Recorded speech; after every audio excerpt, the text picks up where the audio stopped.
What are you doing? I'm tight.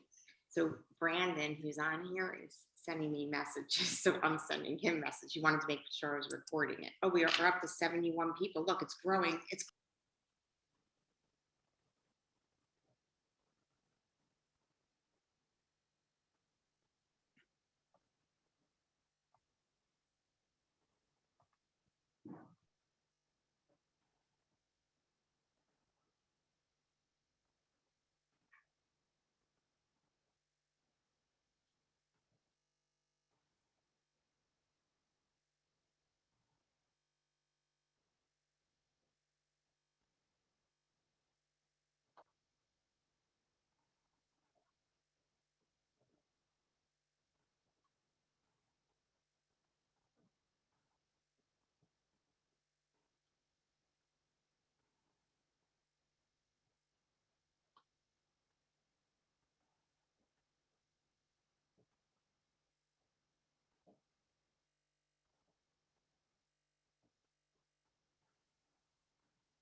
We did.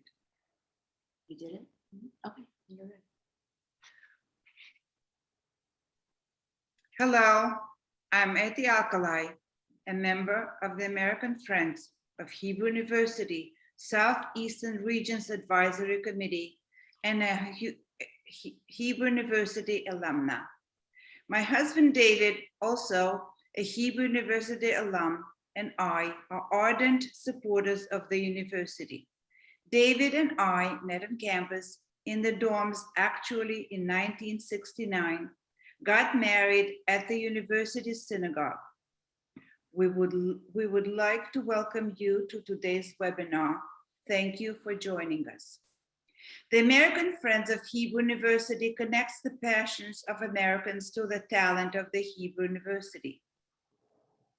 In addition to raising awareness and funds for the university, American Friends of Hebrew University helps the university recruit and retain outstanding faculty, build teaching and research facilities, and provide scholarships and fellowships. American Friends of Hebrew University support helps the university advance human understanding in numerous fields, including archaeology, nanotechnology, agriculture, public health, law, medicine, and much more. Today, we are delighted and honored to welcome Professor Yosef Garfinkel, who will talk about the archaeological excavations in the Valley of Elah, which today is a national monument. 3 years ago, thanks to my friend, Dr. Madeleine Manchuglu, I was honored to participate on the site visit and witness the wonderful work of Professor Garfinkel and his findings. The artifacts found in the Elah Valley are on loan at the Bible Museum in Washington, D.C. Please submit your questions by typing them in the Q&A box, and we will do our best to answer as many as possible. And now it is my distinct pleasure to introduce our presenter. Professor Yosef Garfinkel is the Igaliadine Professor of Archaeology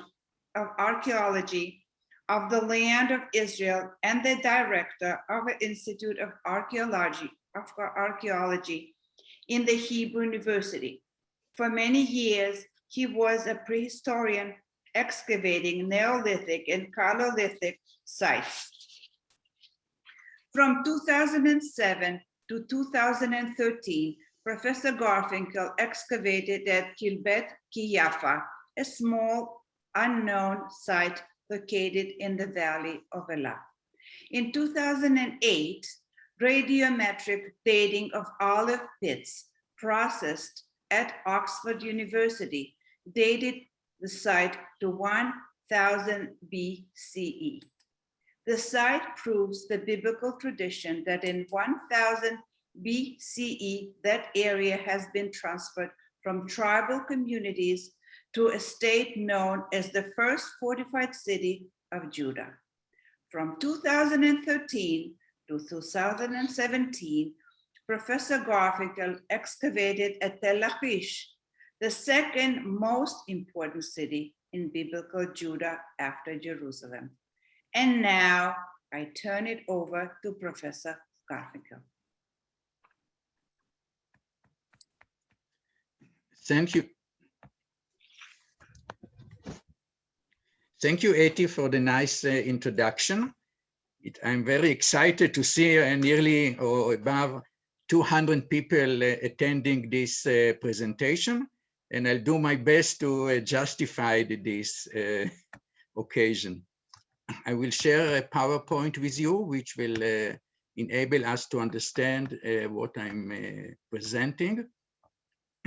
This is the nice thing about archaeology, that we always have some nice pictures, which I don't know why I'm not able to make the.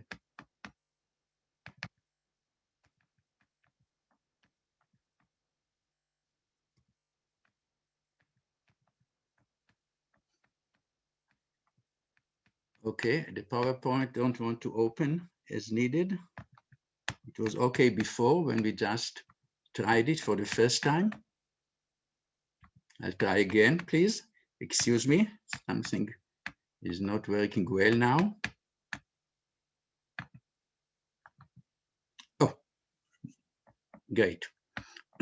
So we'll talk today about David and Goliath in the Valley of Elah, Bible and archaeology. And I want to thank, first of all, Ety Alcalay for organizing this meeting and for inviting me to deliver a lecture.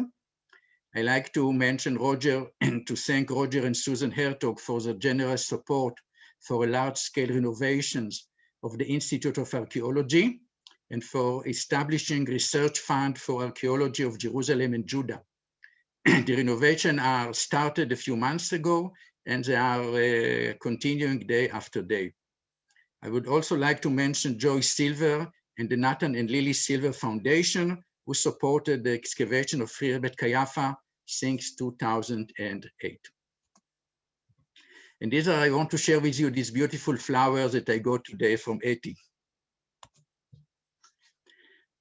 Okay, so we are starting the lecture now, and I'm talking about the Kingdom of Judah. As you can see here, it's the southern part of Israel. You can see the Dead Sea in the east with the Judean desert. You can see the Mediterranean Sea in the west. This is the area of the Philistines with the 5 capital cities, Ashdod, Ashkelon, Gaza, Ekron, and Gat. And we'll mention Gat again in the lecture.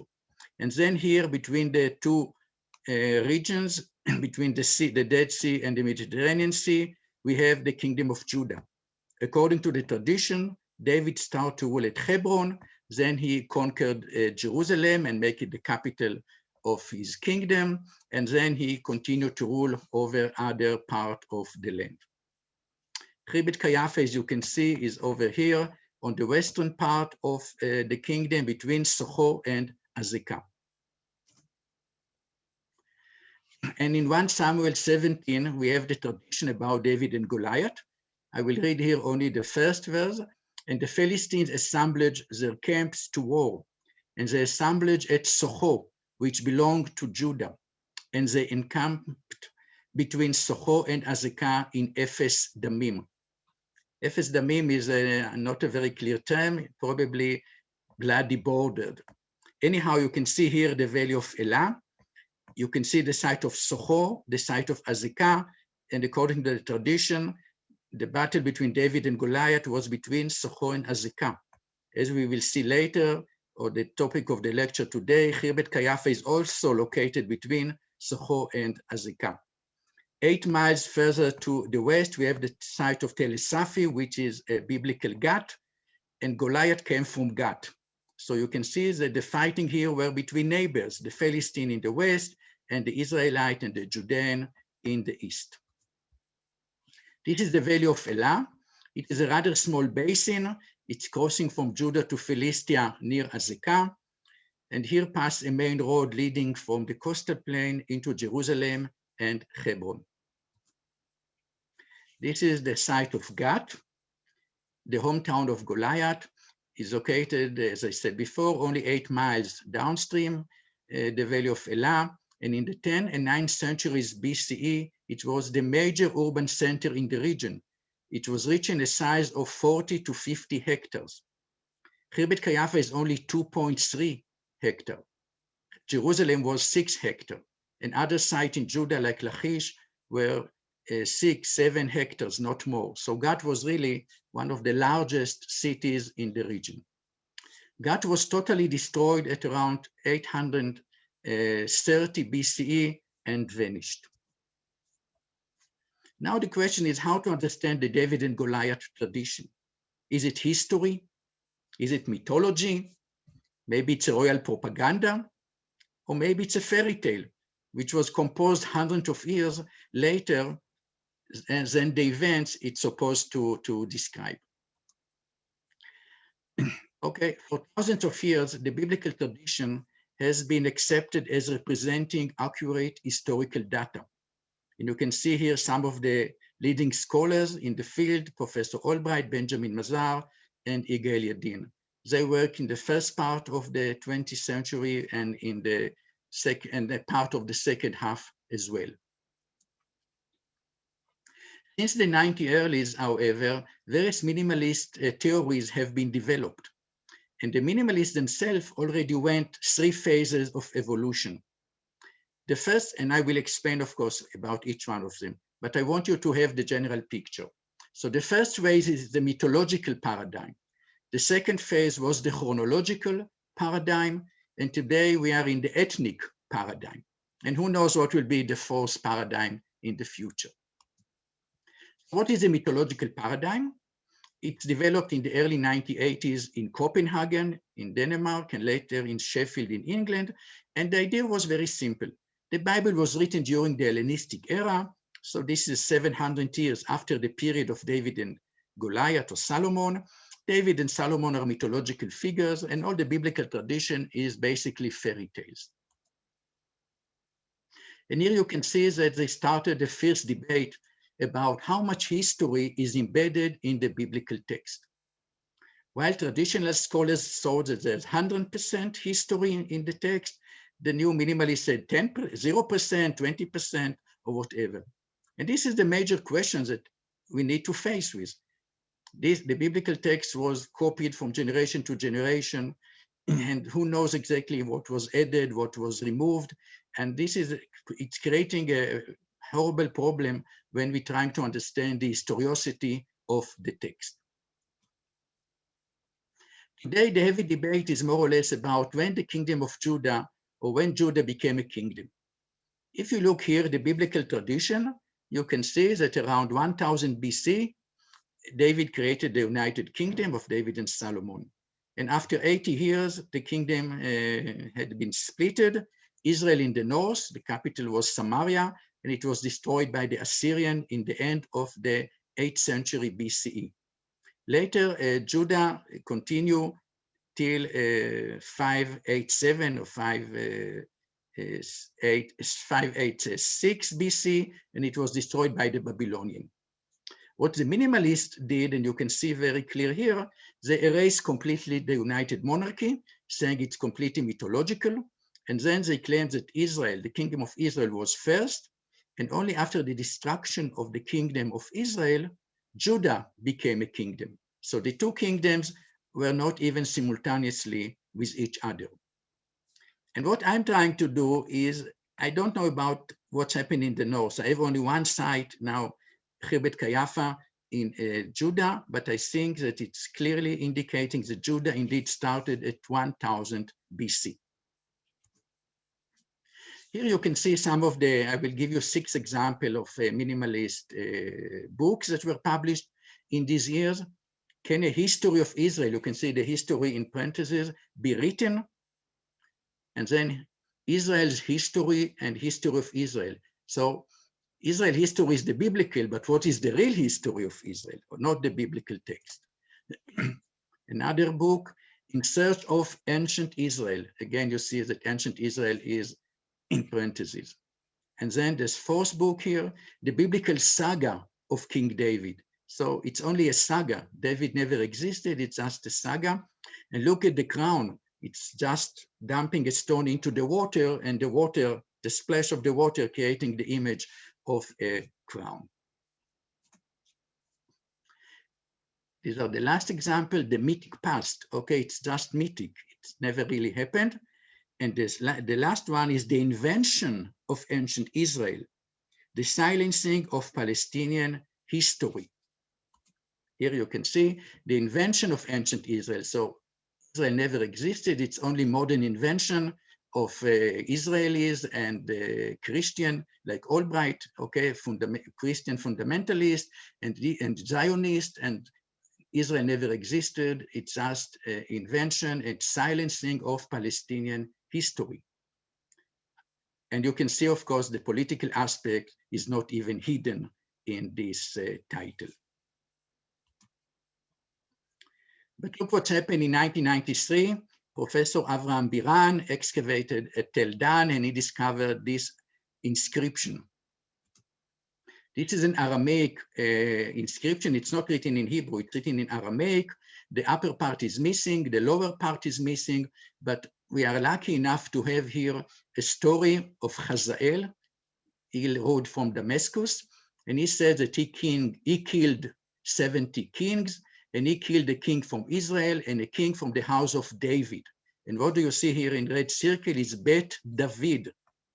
I know it's not Hebrew, it's not modern Hebrew, it's ancient Hebrew in Aramaic, Bet, but look at Daled, Vav, and Daled. You see the Daled 2 times, David, this is David, okay? So house of David, it's mean a dynasty of David. And this was a huge revolution because it was a scientific proof that David is indeed a historical figure. And about 120 years after he ruled in Jerusalem, he was well known, or he was known enough to be mentioned by a king from Damascus. So you can see that the mythological paradigm collapsed. You cannot argue anymore that David is a mythological figure. 3 years later, 1996, came Israel Finkelstein, and he created the law chronology paradigm, which is basically bypass of Tel Dan Stele. And the idea was like this, that the transition from tribal social organization, this is the period of the judges, to state, the kingdom, and then the kingdom of Israel, not Judah, took place at around 900 BCE, not 1000 BC. So all this process was 100 years later, and it was in the north, in the kingdom of Israel. And the kingdom of Judah became a kingdom only at about 720 BCE. So you can see that, okay, David and Solomon are historical figures, but what are they? They are not kings. There was no kingdom. They're merely local tribal leaders living in a small village called Jerusalem. And there was no kingdom, no fortified cities, no administration, and no writing. This was the claim. And here came Khirbet Qeiyafa. This is the site of Khirbet Qeiyafa. You can see the rounded city walls that encircle the site, and you can see the Valley of Elah in front of the site. We started excavating 2007, and we worked in the site for 7 years till 2013. And we uncovered a city, not just few houses, but you can see the city walls that encircle the entire area. We have two gates, one gate here in the south leading to the Valley of Elah, and another gate here in the west leading toward Gat. We have a casemate city wall. I will show you a slide soon. We have a palace in the center, so we have public buildings, and we have private houses which were built around the city wall and abutting the city wall. You can see here the western gate of the city with 4 chambers. You can see the southern gate with the Valley of Elah in the background, again, a 4-chamber gate.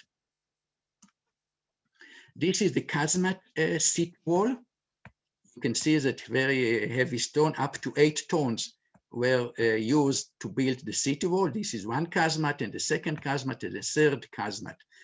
And each casemate is about 7 meters, and about 100 casemates like this were built around the city. This was the fortifications. And here you can see the private houses. They're built with smaller stone, 20, 30 kilo, not few tons, and they are abutting the casemate. This is a very important aspect, and I will talk about it later, but you can see the first wall running all the way to the wall, and the second private wall of a house running to the city wall, and a third wall, and a fourth wall, and so on and so forth. So the houses and the city wall are combined with each other. This is one of the best preserved casemates, standing for more than 2 meters in height. The city was suddenly destroyed after 20 or 30 years. And it's a mystery who destroyed it. Probably the Philistines destroyed it because it's on the border. But from archaeological point of view, it was a biblical Pompeii, because the city was suddenly destroyed, and all the objects like pottery vessels, metal objects, inscriptions, cultic objects, imported objects, animal bones, seals, and other important artifacts, everything was buried in the destroyed city. So we are really have a Pompeii from the time of King David. And we sent olive pits for hydrocarbon dating. First we sent 4 olive pits, and then we sent 10, and now we have 28. And look what's happened. Now the radiocarbon dating is not very accurate, it's plus minus. But these are all the dates that we have from Khirbet Qeiyafa. Some of them, look, this is 1000 BC. Some of the data are a bit before, and some of the data are a bit after. But the city was built and around 1000 BC. No, not 900, not 800, and not 700. I'm always laughing. He said, if the radiocarbon dating of Khirbet Qeiyafa would be around 700 BC, I would get a PhD. I would get an honorary PhD from Tel Aviv University. But as you can see, the dating of Khirbet Qeiyafa is 1000 BC. And so what do we have here according to radiocarbon dating? That we have a fortified city in Judah from the time of King David. In this moment, the low chronology paradigm collapsed. Like the Tel Dan Stele collapsed, the idea that everything is mythological, the radiocarbon dating from Khirbet Qeiyafa destroyed the low chronology. And it means that David, indeed, or in the time of David, we have a city built in the Valley of Elah. Now you can see the minimalist strategies. First, the claim was that everything is mythological, but Tel Dan inscription indicate that David is indeed a historical figure. Then in 1996 came the low chronology paradigm, but Khirbet Qeiyafa shows that this is not working. And then only 10 days after we presented the first article about Khirbet Qeiyafa, there was already an article in an internet journal and questioning who lived in Khirbet Qeiyafa. And the idea was that these are Philistines. So David and Solomon can still be a Bedouin sheikh living in a tent in Jerusalem, and Khirbet Qeiyafa is a Philistine city. 4 years later, the same scholar wrote that Khirbet Qeiyafa is a Canaanite site. We think that the site is Judean, and other scholars suggested that the site was built by Saul, not David, and it's Israelite. It's part of the kingdom of Israel. So you can see at least 4 different opinions. Philistine has been, 4 different opinions has been suggested: Philistine, Canaanite, Judean, or the kingdom of Israel. And now the question is, how do you know? How do you know if it's Philistine, Canaanite, Judean, or Israelite? Okay, all this was the introduction to my lecture. And now I will start the lecture, the real lecture. Why is Khirbet Qeiyafa a Judean city? And what is the methodology? How do we decide? The methodology is to take various aspects. In the lecture today, I will use only 6 aspects, and I compare them. We take these aspects and we look at Khirbet Qeiyafa, and then we compare. Do we have similar phenomena in Philistine site, like in Ekron and Gat and Ashdod and Ashkelon? Do we have similar phenomena in Canaanite site, like Megiddo, like Chatzor or Lachish? And then we're asking, do we have something similar in Israelite site, like Beit Shan, Tel Rehov, Tel Farah North, and Samaria? And the other possibility is to compare it to sites in Judah from the same time, more or less, like Beersheba and Arad and Tel Natzbe. Okay, I know that you are not an archaeologist, so I will not go into great details, but you can see that we will compare and we'll deal in this lecture with the urban planning of Khirbet Qeiyafa, with the cooking habits, with the administration, with writing, cult, and the geopolitical location. And these aspects were summarized in scientific and in popular presentations. You can see here the excavation report, Khirbet Qeiyafa, Volume 1. We published so far 5 books like this, and we still need to publish 3 more. You can see another scientific book, which is called Debating Khirbet Qeiyafa, where we're presenting various aspects of people who debated our approaches, and we are answering all these questions. And this in the middle, you see a popular book published by Thames and Hudson, In the Footsteps of King David. So the data, most of the data of Khirbet Qeiyafa has been published, and when people want to debate with us, they can see the data and they can talk about facts, not about abstract hypotheses. Okay, so let's have a look at the urban planning of Khirbet Qeiyafa. As I said before, we have a casemate city wall, and we have houses, and the houses and the casemate abutting each other. Here you can see an aerial photograph of a section from Khirbet Qeiyafa city wall. You see the massive city wall. You can see the 4 casemates in the lower part of the picture, and then you can see the private houses. And people who lived in room 1 have a door, and they can go and use the casemate, the nearby casemate. And people who lived in the 2nd room can go inside and can use the 2nd casemate. And people who lived in the 3rd room could go here inside and use the casemate. What we see here is public and private merged into each other. The city wall is public. The houses, the rooms are private. And you can see the walls. Look at the wall. You can see what is public, very massive fortifications system. And look at the small walls of the private houses. But they are combined. And this is the major aspect here. Public and private combine with each other. We have 4 more examples of such cities. Tel El Natzbe from the 10th century BC, north of Jerusalem, Bet Shemesh, not far away from Khirbet Qeiyafa, Tel Bet Mirsim, excavated by Albright in the northern Negev, and then the site of Beersheba. And Khirbet Qeiyafa fit into these 4 sites, so together we have 5 examples. All of them are located in Judah. We don't have any site built in this way in Canaanite site, in Philistine site, or in the Kingdom of Israel. So the urban planning of Khirbet Qeiyafa is typical Judean. The second aspect is the cooking habits. In the excavation, we uncovered thousands of animal bones. And we have sheep, goat, and cattle. but even one pig bone was not found at Khirbet Qeiyafa. When you're looking at the animal bones found in Ashdod and Ashkelon and Ekron and in Gat, 10 to 20% of the animal bones are pigs.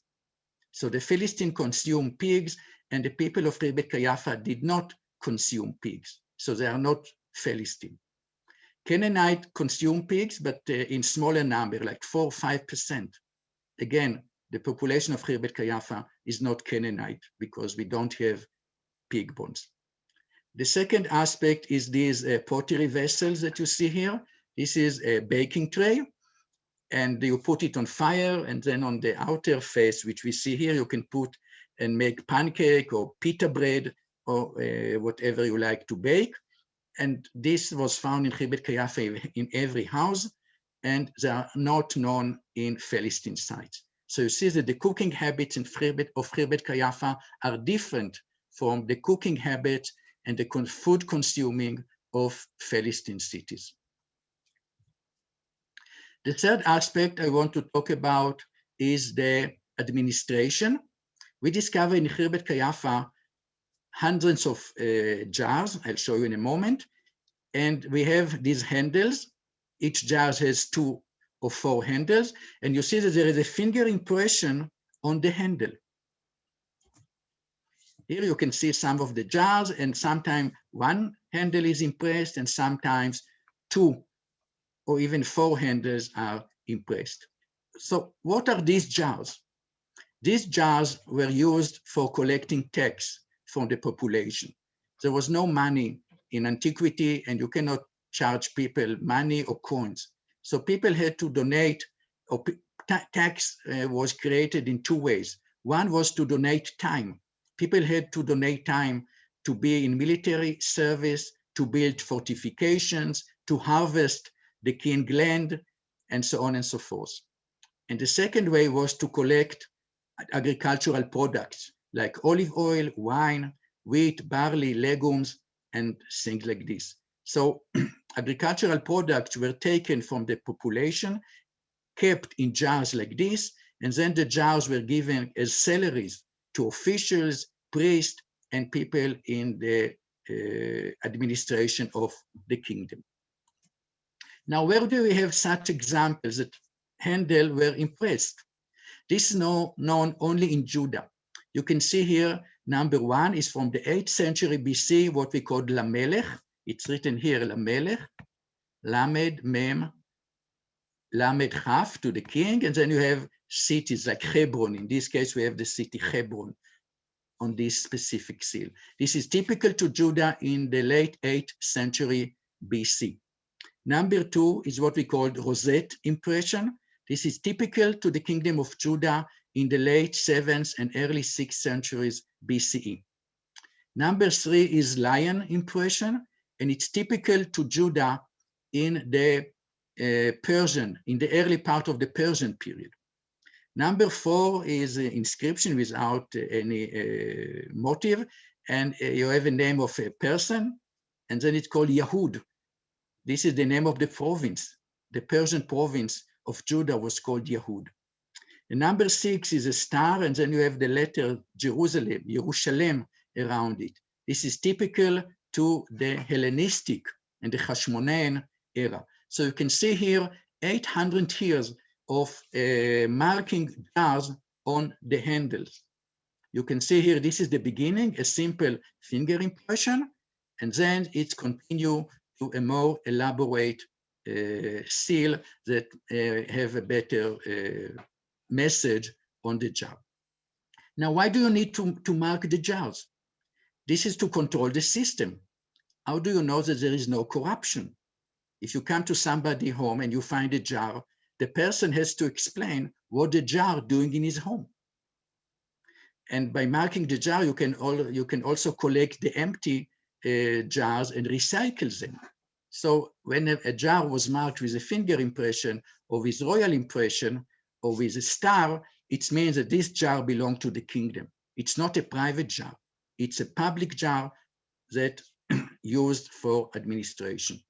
Nothing like this was found in any Philistine site, in Canaanite site, or in the Kingdom of Israel. This is a typical Judean feature. Writing, okay? The next phase is writing. The next aspect is writing. You can see here the big inscription we uncovered. It's called ostrakon. It's written with ink on a pottery sherd. I will not go into much detail, but it's not written in ancient Hebrew. It's written with a script which was earlier, which is called Canaanite, Proto-Canaanite. And this script was later taken by the Greek and was used for Greek, Latin, and even in English today. If you look here, for example, you see the letter A, Aleph, but it's like English, capital A in English. But look, it's on the side. Here, a second A, capital A, but it's upside down.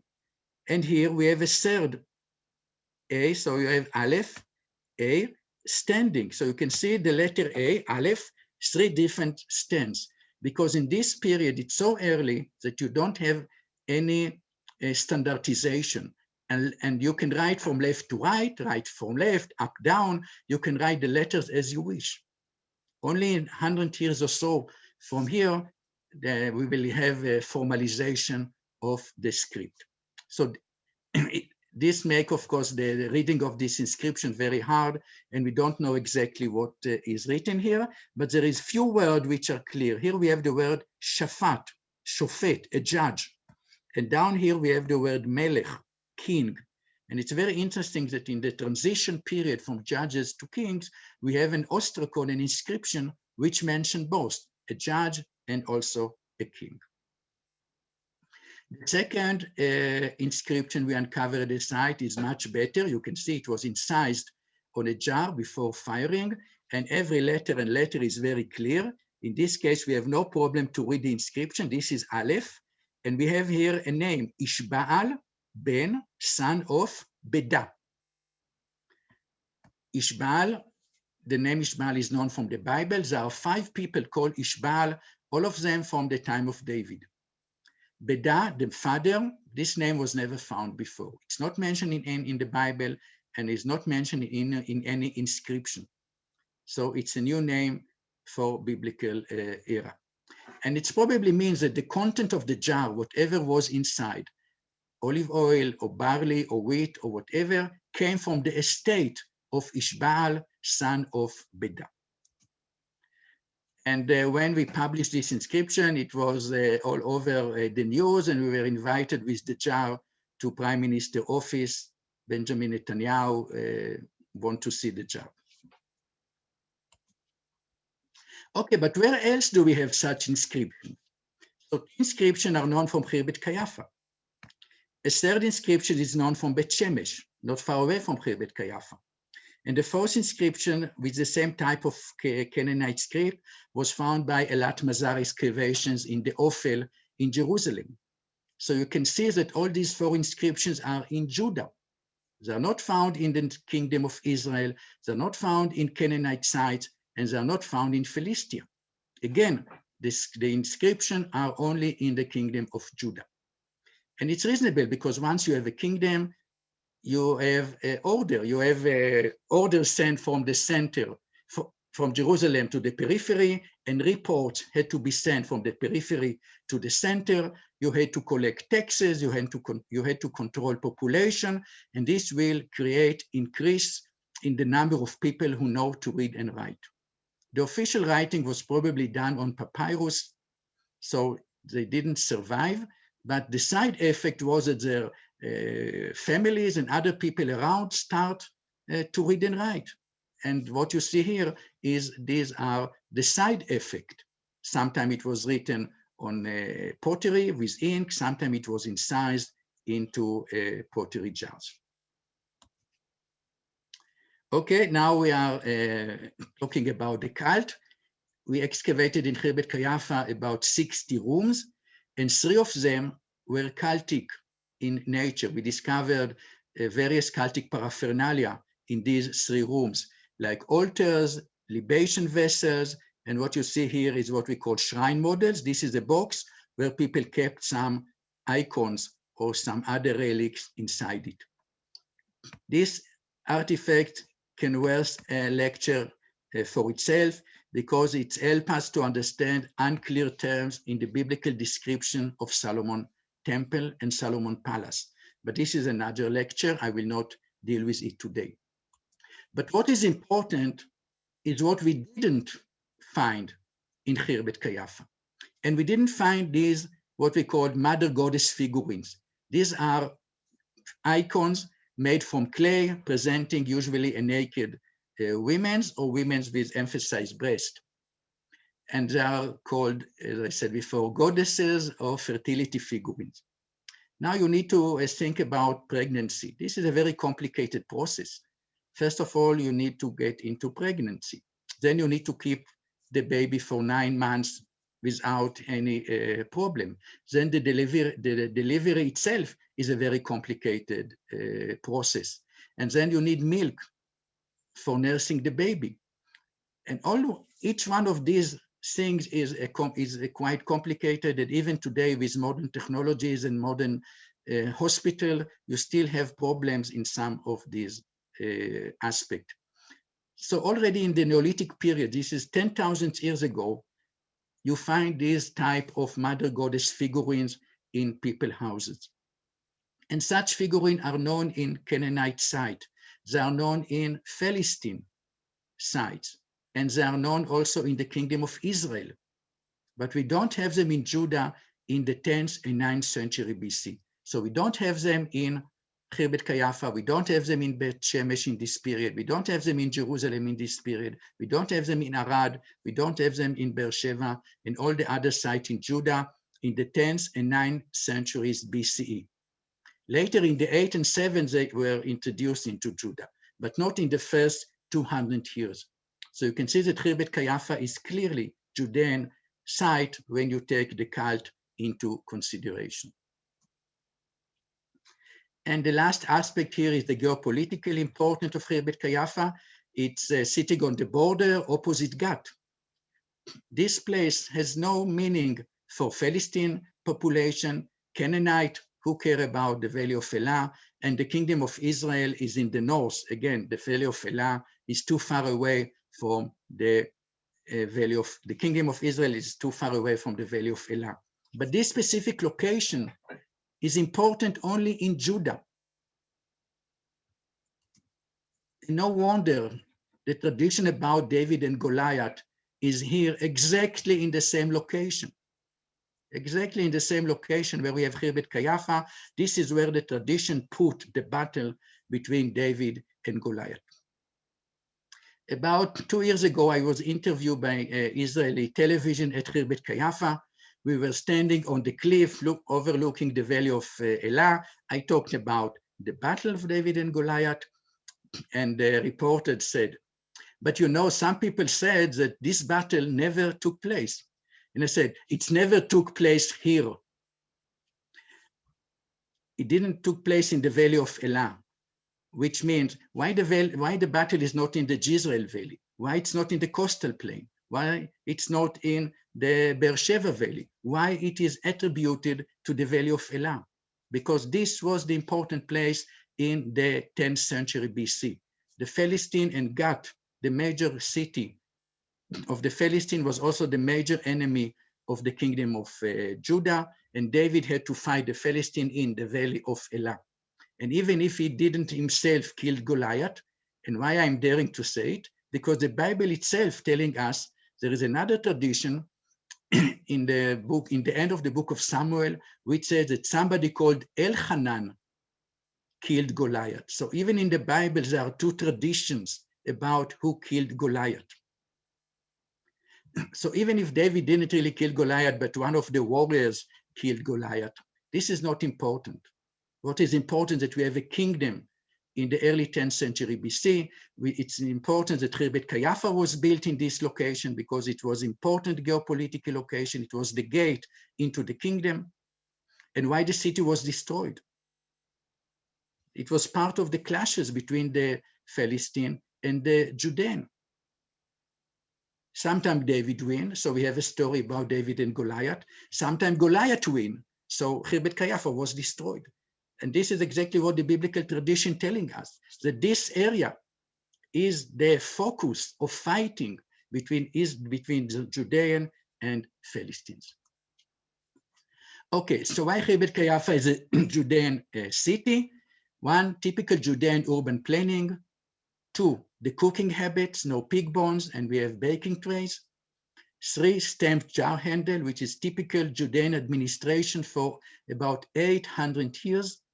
We have inscriptions, which are not known in the other region, the cult with no graven images, and the geopolitical location. So as I said, the David and Goliath tradition in the Valley of Elah, its memories about heavy clashes between the new kingdom of Judah and the nearby city of Gath.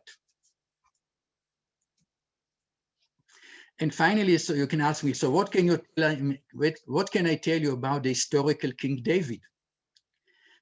So one is urbanization. We have the city of Khirbet Qeiyafa, which is clearly dating to the early 10th century BC. I think that the city of Bet Shemesh and the city of Tel Dan, biblical Mitzpah, which has the same urban planning, were also fortified in the same period. So we have at least 3 cities, fortified cities, and then we have Hebron and Jerusalem. So there were at least 5 cities in the kingdom, if not more. I show you how we have the casemate city wall and the houses abutting the city wall. So this is a pre-planned cities. It's not like you're building one room here, one building here, another building here, and suddenly you have a fortified city. Before they put the first stone, they already had a concept how the site is going to look like. The location of Khirbet Qeiyafa on the border, indicating that we have fortifying defined borders.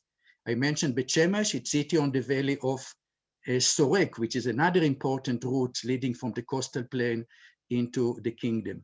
And Tel Dan is on the northern border leading into what's going to be in the future, the kingdom of Israel. We have administration, as you saw, the jar with the finger impression.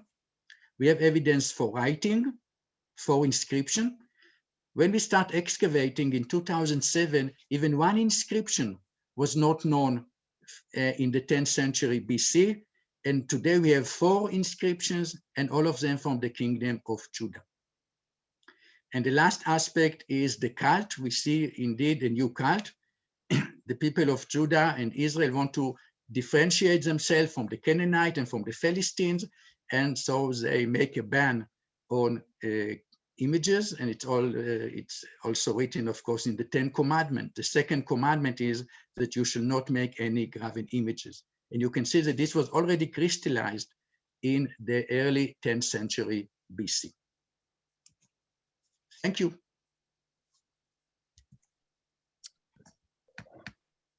Great. So we have some questions that were asked during the presentation. So we will take some time to answer those, and then we'll pass it back to Ety, and she'll close out the show. If your question does not get answered, we will pass them all along to Professor Garfinkel, and he will do his best to answer them. So the first question is, other than that battle, which ended in a standoff with the 2 armies standing down and separating, why weren't the Israelites ever able to defeat the Philistines? Well, this is not an archaeological question, of course. I tell you what's strange a bit about this tradition. Because in antiquity, you have wars, and so you have one army and the second army, and they fight with each other. And here you have a very strange tradition that the Philistines choose one person and the Israelites choose one person, and just these 2 fighting with each other. The only similar traditions that we have is in the Iliad and the war in Troy. So is it really history or not history? I don't think it's so important, because you can't go 3,000 years ago and have details like you can do research on modern history. My younger son doing modern history of Israel. So he go to archive and he can read 10,000 documents, and he know exactly what Ben Gurion said and what Golda Meir said and what this one and this one and this one, you know, in his, he have too much information. We are exactly opposite. We just have what we have. So I don't know what was exactly the situation with the Philistine and Goliath. And you can ask me why, if Khirbet Qeiyafa was destroyed, why it's not mentioned in the Bible. And you know that you only, when you write history, you only write the good things about yourself. You don't write the bad things about yourself. So I can't really answer a question like this. It's I don't know exactly what happens then. Sure. Can you talk a little bit more about what a casemate is? Okay, there are two ways to build a city wall in antiquity. One system or one method is to have a solid wall. The old city wall, which can be 3 meters or 5 meters or 20 meters, is solid. It's all built with stone or mud bricks, and it's very strong, of course. A casemate city wall is when you have an outer wall, an outer walls, and you have an empty space, and then you have another wall behind. So if the city wall altogether is 4 meters, the walls is maybe 1.5 meters, the two walls together, and in between you have an empty space. If you remember the tradition about Rahav in Jericho, when the spies came to Jericho, they described the house of Rahav, and they said, Ki beita bachoma ubachoma hi yoshevet, which means she is dwelling inside the city wall, and inside the city wall she is dwelling. And what is really we got here is a description of a casemate city wall. Now, the casemate city wall has some advantages. You can build it much faster because you don't need so much building material. So it's faster and it's cheaper. And you also have more space inside the walled city. But it's not as strong as a solid wall. So this is the benefit, but also the weaker part is that it's not as strong as a solid wall. Okay, the next question. If writing was rudimentary at the time of David, when do you think the stories of David and Samuel were written down? There's a horrible debate between biblical scholars about every book in the Bible, and even every chapter in every book, if it was written in this time or this time or this time. What we know is that already in the 3rd century BC, we have some of the scroll of Qumran are dated by radiocarbon dating to the 3rd century BC. And we know that in the 3rd and 2nd century BC, the Bible has been translated in Alexandria into Greek, the Septuagint. So by the 3rd century BC, we already have the biblical text. So some people, if you are very extreme, the most extreme minimalists will say, okay, the Bible was written 1 day before Qumran, which means that it's Hellenistic composition. But then some people said, no, it's from the Persian period. Some people said, no, it's when the people were exiled in the Babylonian period. Some people said it was written already in Judah in the 7th century BC. Personally, I don't think that the Bible was written in one time. I think that probably the earliest tradition, like the Judges and David, was written first, maybe already in the 10th or maybe the 9th century BC. And then the other king were written after this. And then Hezekiah, of course, was written only in the 8th century. And then Tzidkiyahu and the end of the kingdom was indeed written much later than the tradition about David. And then we have the book of Ezra and Nehemiah, which are written in Aramaic, and they are from the 5th century BC. Of course, they were not written in the 10th century. So I think that the Bible was not written in one time. And people who are, I think, the biblical scholars, I think, are quite dogmatic because they want everything to be written in one day. And I don't think it's like this. It was a continuous writing over, I don't know, 400, 500, 600 years. Okay, the next question is King Saul was killed on Mount Gilboa near Beit Shemesh. Wouldn't archaeological evidence prove the existence of Saul and hence David? Saul was not killed in Bet Shemesh, but in Bet Shean. Bet Shean is quite further to the north. The point that we really don't have any information about King Saul.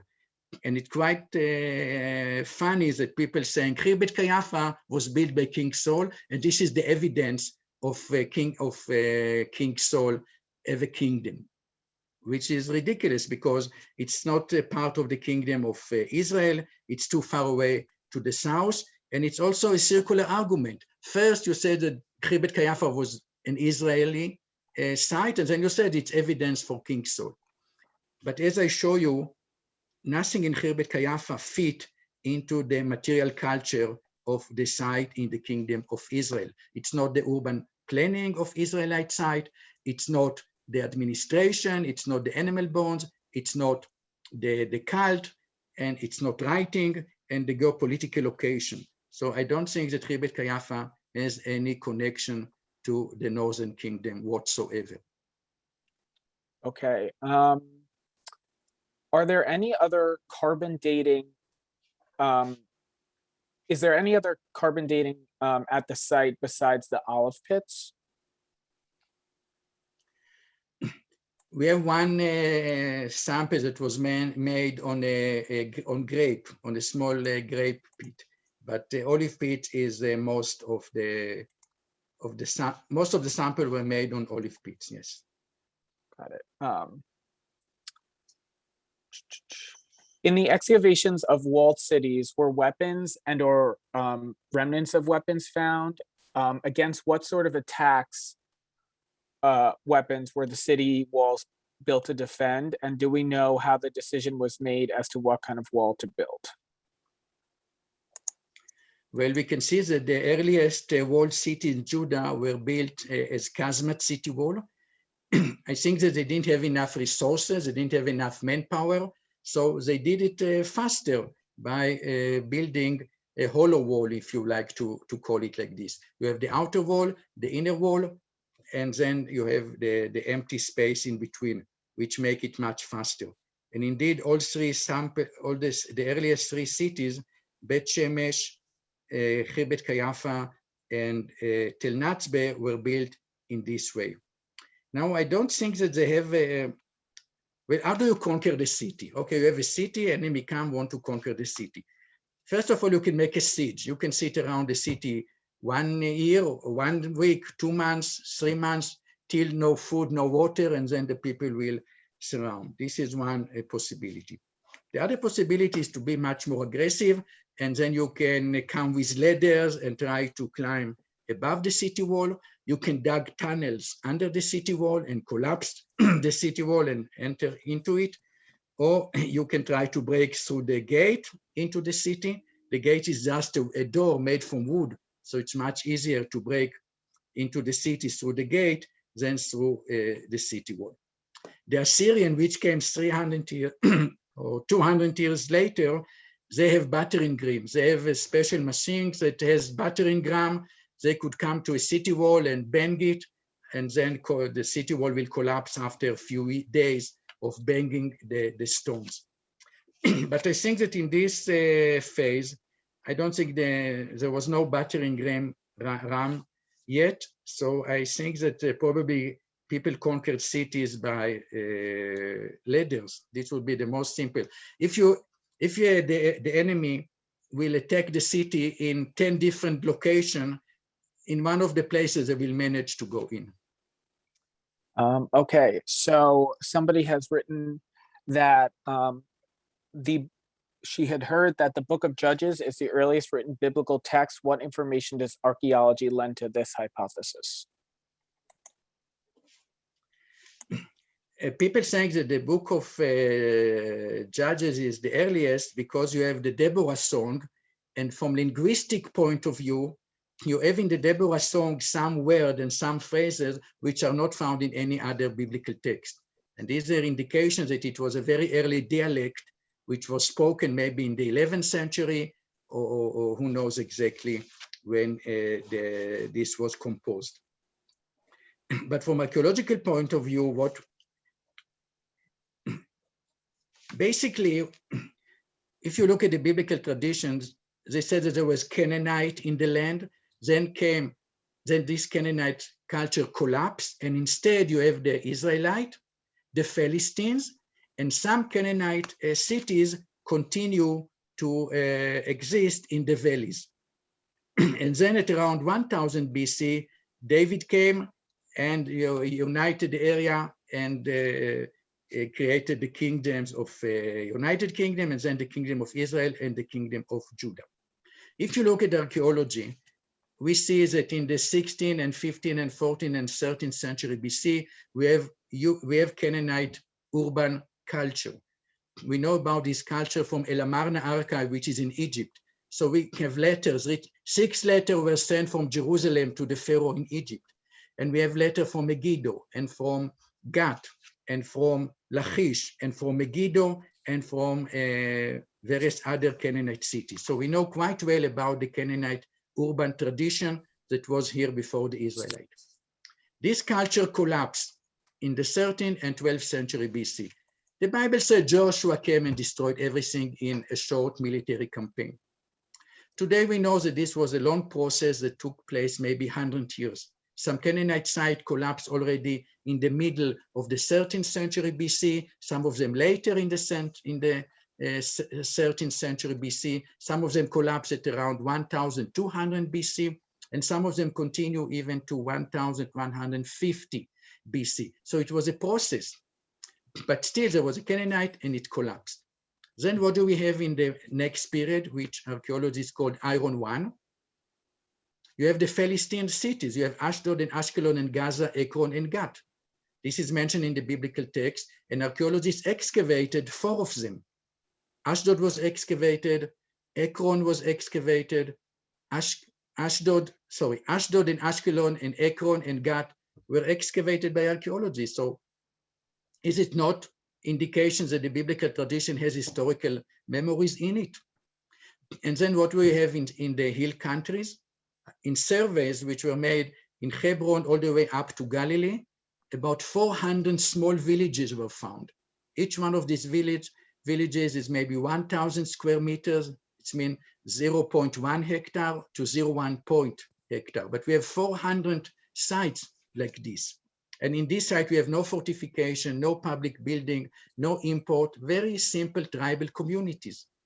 And this is exactly what the Bible describes about the tribes of Israel, that they lived in small villages and there was no king in the land. And another aspect is what the Bible called Haaretz Hanisheret, the remaining land. The Bible says that few Canaanite cities were not conquered by the Israelites because they were strong and continued to flourish in the valleys. And indeed, Megiddo continued till the end of the 11th century BC. Tel Rehov continued till the 10th century BC. So we see that remnant of the Canaanite cities continue side by side with the Philistine cities and with the Israelite small villages.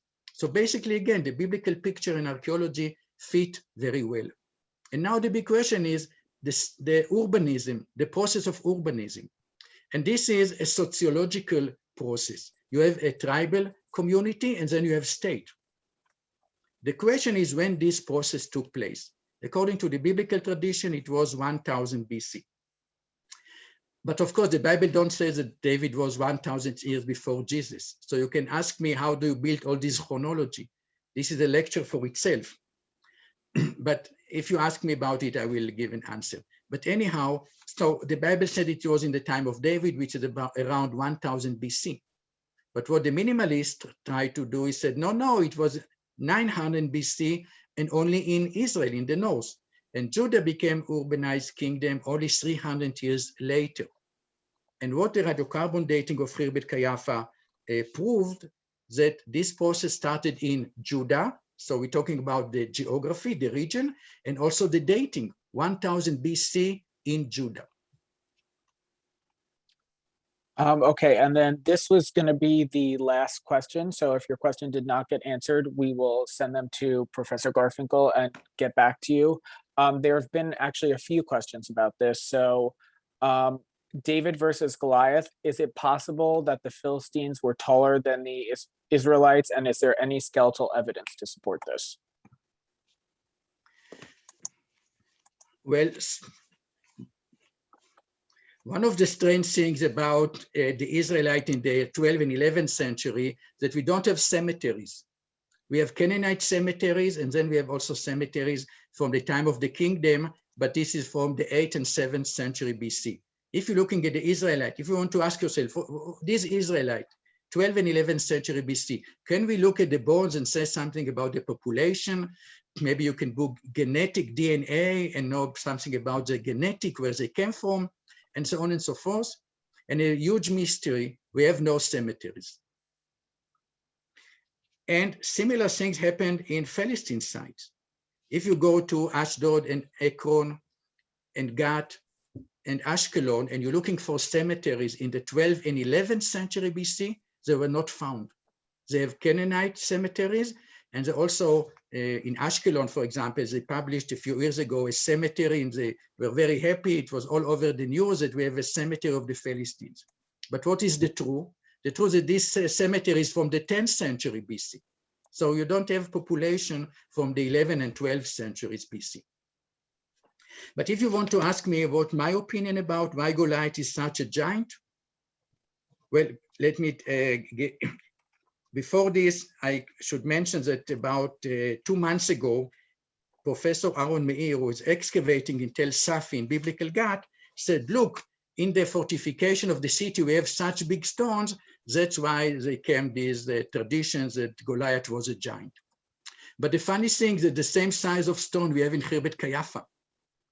So just the size of the stone said nothing about the people. But if you remember, I told you that Gath was between 40 to 50 hectares in size, and Khirbet Qeiyafa was only 2.3. So Tel Safi is 20 or 25 times bigger than Khirbet Qeiyafa. And I think that probably the tradition said that Goliath came from a giant city. And maybe after a few generations, as the story was told, you know, by oral tradition, Goliath himself became a giant. But of course, it's just speculation. Nobody really knows. Awesome. Well, thank you so much for this Q&A session. I'm going to turn it back to Ety, who will close out the program. Okay, you're good. Start my video? No, you don't see this. As soon as you start talking. Yossi, thank you very much. Thank you for inviting me. For the most enlightening lecture and for staying up so late. Isn't it 3 a.m. in Israel? Almost, yes. You sacrificed your night for us. Thank you for educating us, the Friends of the Hebrew University. And thank you, everybody, for your participation, interest, and support. Good night to you all. Bye-bye. Bye-bye.